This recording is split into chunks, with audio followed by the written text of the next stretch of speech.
Because sellers are generally optimistic, they're often reluctant to move on from a prospect because they're holding out hope that the work they've put in will pay off eventually. Sometimes you gotta cut bait and call it quits on a lead because you're losing time on the efforts that could be better served on other new prospects. That being said, before you cut bait, you have to determine exactly why a prospect may have stalled. So let's look through this list of possibilities.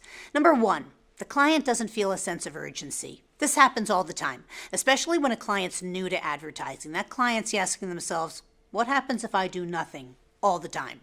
But it's your job to help them understand that what's happening by doing nothing is lost opportunity and lost revenue. Number two, no one wants to make the decision to say yes. Now, you're going to need to find out early on whether there's one decision maker or a committee of decision makers and who the real final answer comes from. If the decision's being made by multiple people, get them all in all of the meetings from the very beginning. Moving up the chain of decision makers one by one will slow down the closing cycle for too long.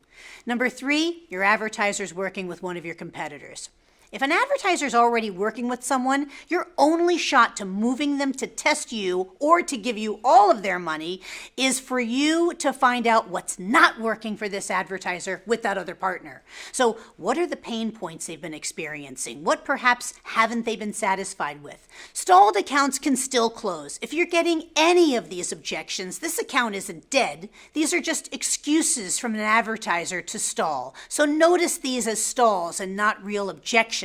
Again, if it's none of these reasons, if you can't figure out why it stalled, then this may not be a qualified lead and it's okay to cut bait and move on to the next one. I'm Tracy McCormick and I hope you found this minute valuable.